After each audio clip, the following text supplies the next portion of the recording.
नमस्कार दोस्तों, संचित दर्शन चैनल पर आप सभी का स्वागत है। आज के इस वीडियो में हम चर्चा करेंगे, यदि प्रेम में या फिर रिलेशनशिप में दोनों की राशि यदि मेष राशि है तो उनका जो प्रेम या फिर रिलेशनशिप किस तरह से आगे बढ़ सकती है। ऐसी कौन सी बातें हैं जिस पर गौर करना ज़्यादा आवश्यक है। नेचर के बारे में, स्वभाव के बारे में, अगर इसमें कोई भी एक व्यक्ति रुक जाए तो क्या करना चाहिए, सभी के बारे में चर्चा इस वीडियो में हम करने वाले हैं। सबसे पहले मेष राशि के बारे में अगर कहा जाए तो काल पुरुष की कुंडली में प्रथम स्थान में आने वाली यह राशि है, पुरुष राशि है। इस राशि का जो स्वामी है वह मंगल है। इस राशि का जो तत्व है वह अग्नि तत्व है और यह जो राशि है वह चर राशि है। दोनों भी यदि मेष राशि के होंगे तो फिर जो मामला है वह थोड़ा सा अलग ही लेवल पर जाता है, क्योंकि ये जो दोनों राशियां हैं ये मूलतः संपूर्णतः पुरुष राशि है। मतलब इनके रिलेशनशिप में आने में ज़्यादा समय नहीं लगता। इस राशि का जो मूल स्वभाव है वो है एनर्जी लेवल। इनकी जो एनर्जी लेवल है वो बहुत ही अच्छी देखी जा सकती है और दोनों की यदि मेष राशि है तो वो जो एनर्जी लेवल है, उनकी सोच, जीवन के प्रति उनकी दृष्टि, उनका रहन सहन, सभी के बारे में, जीवन के हर एक अंग में यह जो एनर्जी है या फिर जो ऊर्जा है वो देखी जा सकती है। जैसे कि ये दोनों जो व्यक्ति है वो रिलेशनशिप में आने के मामले में भी बहुत ही जल्दी रिलेशनशिप में आ जाते हैं, क्योंकि इनका जो नेचर होता है वो सीधे सीधे होता है। बहुत सोच विचार करना या फिर भविष्य के बारे में बहुत चिंता करना, ये बात इनमें नॉर्मली देखी नहीं जाती। जो भी प्रॉब्लम आएंगे, जो भी कॉम्प्लिकेशंस आएंगे, उनका डट कर सामना करेंगे।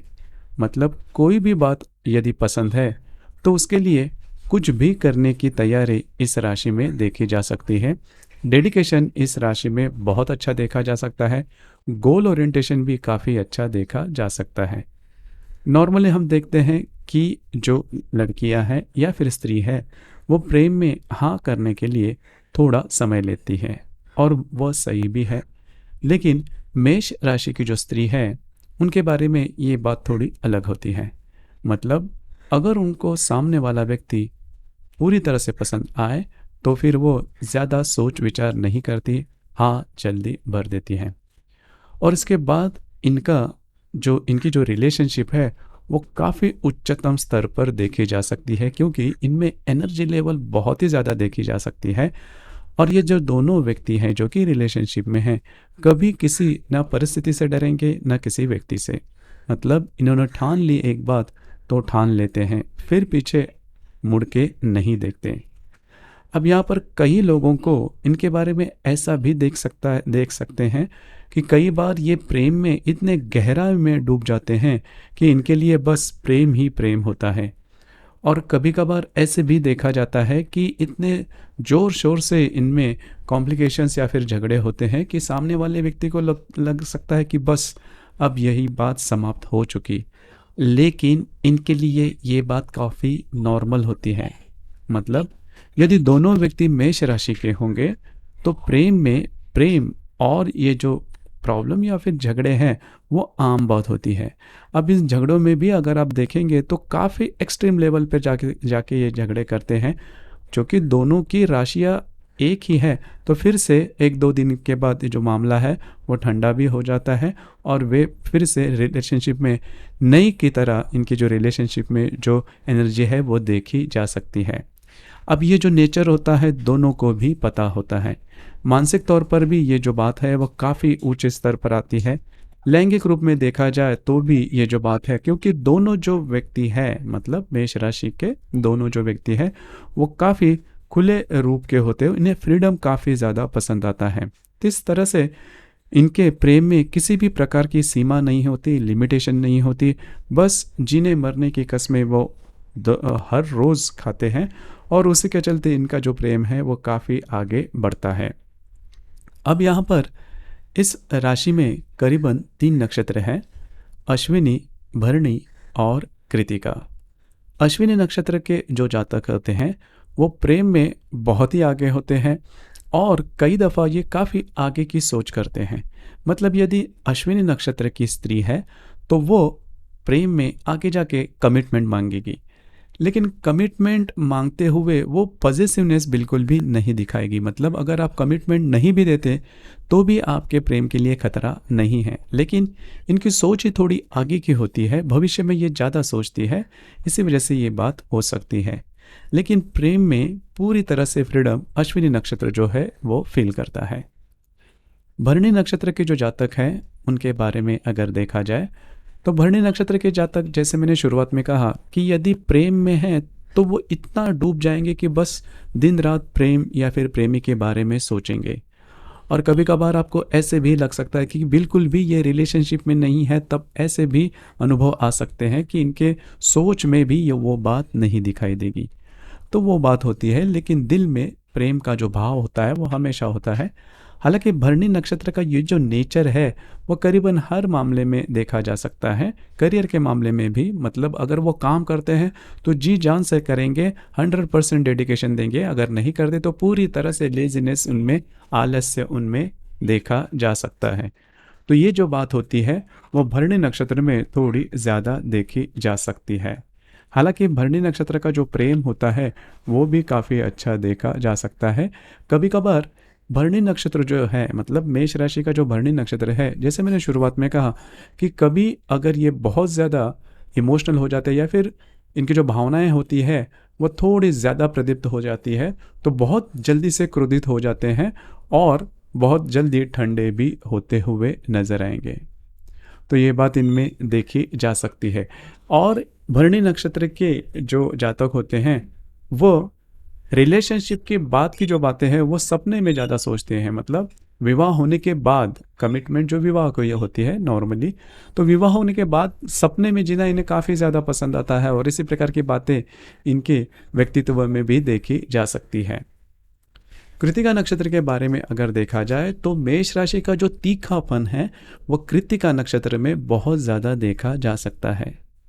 मतलब मेष राशि में कृतिका नक्षत्र का सिर्फ एक ही चरण आता है, लेकिन ये जो व्यक्ति होते हैं काफ़ी ज़्यादा तीखे देखे जा सकते हैं।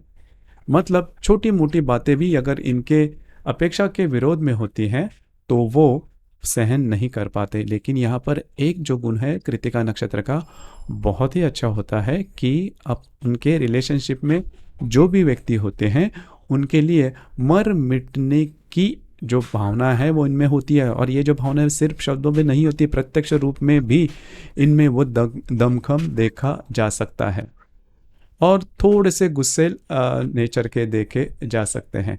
बहुत ज़्यादा बोलने वाले नहीं होते, लेकिन वाणी कभी कभार इतनी तीखी होती है कि सामने वाले व्यक्ति को वो एकदम एक्सट्रीम पर देखी जा सकती है। जो एक्सट्रीम नेचर होता है मेष राशि का वो खास करके कृतिका नक्षत्र में बहुत ही ज़्यादा देखा जा सकता है। फैशन के मामले में, रहन सहन के मामले में भी देखा जाए तो बहुत ही डार्क फैशन ये पसंद करते हैं। फैशन का सेंस वैसे देखा जाए तो इनमें देखा जा सकता है। आधुनिक फैशन में काफ़ी ज़्यादा बिलीव करते हैं, लेकिन जो भी बात करते हैं उनमें जो एनर्जी लेवल है वो बाकी दो नक्षत्र जो है, मतलब अश्विनी और भरणी, दो नक्षत्र की तुलना में काफ़ी ज़्यादा होती है। अब यहाँ पर अश्विनी नक्षत्र है वो भी फैशन में काफ़ी ज़्यादा बिलीव करता है, लेकिन उनकी जो फैशन होती है वो थोड़ी सोबर होती है। कृतिका नक्षत्र की जो रहन सहन, जो फैशन, जो सोच होती है वो थोड़ा तीखा होता है या फिर डार्क होता है। तो ये बात इनमें देखी जा सकती है। लेकिन एक बात तो तय है कि यदि दोनों जो जातक, मतलब मेष राशि में यदि दोनों जातक होंगे तो उनकी जो रिलेशनशिप है किसी अलग ही लेवल पर पहुंचती है। मतलब सामने वाला व्यक्ति कभी कभी, जब यह दोनों जो जातक है वो जब भी रिलेशनशिप में होते हैं तो सामने वाले व्यक्ति ये सोच भी सकते कि अगर प्रेम है तो इनके तरह, कि किसी भी लेवल तक जाने के लिए तैयार होते हैं, न कि वो सिर्फ भाषा में या फिर शब्दों में वो बात कहते हैं, प्रत्यक्ष रूप में करने के लिए भी काफ़ी तैयार होते हैं। सिर्फ यहाँ पर एक बात है कि अगर दोनों को, अगर जो म्यूचुअल अंडरस्टैंडिंग में अगर ये दोनों राशियाँ रहेंगी तो इनकी रिलेशनशिप में कभी किसी भी प्रकार के प्रॉब्लम, कॉम्प्लिकेशंस नहीं आएंगे। हालांकि रूठ जाए, देखिए इनके लिए सेल्फ रिस्पेक्ट काफ़ी महत्वपूर्ण होता है, रूठना मनाना तो काफ़ी होता है, लेकिन अगर इनके सेल्फ रिस्पेक्ट को अगर ठेस लगे तो फिर प्रॉब्लम हो सकती है। हालांकि ऐसी बातें नॉर्मली नहीं होती, लेकिन कभी कभी होता क्या है कि मेष राशि के जो व्यक्ति होते हैं वो थोड़े हल्के कान के होते हैं, मतलब किसी अन्य व्यक्ति के कारण इनके प्रेम में प्रॉब्लम आ सकती है। मतलब किसी ने किसी बात के ऊपर इनके रिलेशनशिप के व्यक्ति में के बारे में कुछ कहा तो उसके ऊपर जल्दी से ये विश्वास कर देते हैं, तो उसके ऊपर आपको थोड़ा ध्यान देना होगा। अगर सामने वाला व्यक्ति रूठ जाए तो फिर सीधे सीधे जाके माफ़ी मांगना, क्योंकि मेष राशि के जो जातक होते हैं वो माफ़ जल्दी कर देते हैं, बशर्ते सामने वाला जो व्यक्ति है उन्होंने माफ़ी मांगना काफ़ी महत्वपूर्ण है। इसके बावजूद अगर रिलेशनशिप में कोई प्रॉब्लम कॉम्प्लिकेशंस आते हैं तो आपकी जो कुंडली है वो देखनी ज़्यादा आवश्यक होती है, क्योंकि उसके आधार पर आपकी जो भी बातें हैं वो काफ़ी डिटेल में कही जा सकती है। क्योंकि जो राशियाँ होती है वह सिर्फ और सिर्फ चंद्रमा के ऊपर आधारित होती है। हर कुंडली में चंद्रमा के अतिरिक्त बाकी 11 ग्रह भी होते हैं और वह अपने अपने तरीके से कुंडली पर प्रभाव करते हैं। वो प्रभाव कौन से हैं, किस प्रकार के हैं, आपकी कुंडली देखकर उसके बारे में ज़्यादा डिटेल में कहा जा सकता है। आपके इसके संदर्भ में विचार क्या है, आपके अनुभव क्या है, नीचे कमेंट बॉक्स में ज़रूर कमेंट करना। और अपना जो चैनल है संचित दर्शन, इसे भी लाइक शेयर और सब्सक्राइब ज़रूर करना।